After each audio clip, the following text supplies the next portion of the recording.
পারস্য উপসাগরে ক্রমবর্ধমান সামরিক উত্তেজনা।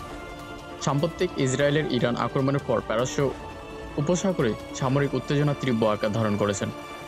দুটি মার্কিন কর্মকর্তার দাবি অনুযায়ী গত মাসে ইরান পারস্য উপসাগরে তাদের যুদ্ধ জাহাজগুলোতে নৌ মাইন বোঝাই করছিল, যা ইঙ্গিত দেয় যে ইরান হরমুজ প্রণালীতে মাইন স্থাপন করতে প্রস্তুত নিচ্ছিলেন। যদিও যুক্তরাষ্ট্র এই মাইন স্থাপনের প্রস্তুতি সময় ও মাইনগুলো এখনও সেখানেই আছে কিনা তা নিশ্চিত করতে পারেনি। রয়টার্সকে দেওয়া এক প্রতিবেদনে বলা হয়েছে যে হরমুজ প্রণালীতে মাইন স্থাপন করা হলে নৌ চলাচল কার্যকরভাবে বন্ধ হয়ে যাবে। এই প্রস্তুতির বিষয়টি পূর্বে অপ্রকাশিত ছিল এবং মার্কিন গোয়েন্দা সংস্থা ইসরায়েলের গত 13 জুনের ইরান আক্রমণের পরপরই এটি শনাক্ত করা হয়।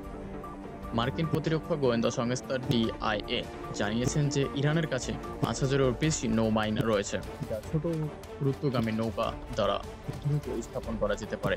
13 জুন ইসরায়েলের ক্ষেপণাস্ত্র হামলার পর এই প্রস্তুতি নেওয়া হয়েছিল বলে দাবি করেছেন তারা। এরপর 22 জুন যুক্তরাষ্ট্র ইরানের 3টি গুরুত্বপূর্ণ পারমাণবিক স্থাপনার হামলা চালায়।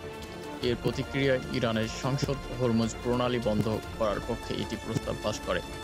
তবে হোয়াইট হাউসের এক কর্মকর্তা জানিয়েছেন যে তিনি ইহুদিদের বিরুদ্ধে সফল অভিযান অপারেশন মিডনাইট হ্যামার এবং সর্বোচ্চ চাপের কৌশলের কারণে হরমুজ প্রণালী এখনও খোলা আছে এবং নৌ চলাচলের স্বাধীনতা বজায় রয়েছে।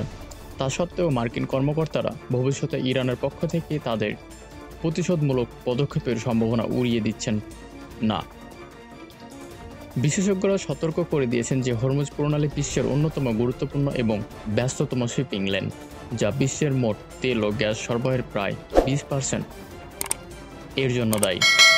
এই পথে যে কোনো ধরনের বিঘ্ন ঘটলে বিশ্বব্যাপী জ্বালানির দামে মারাত্মক বৃদ্ধি ঘটতে পারে। বর্তমানে বিশ্ব হরমুজ প্রণালী এবং তেহরানের পরবর্তী পদক্ষেপ দিকে নিবদ্ধ রয়েছে।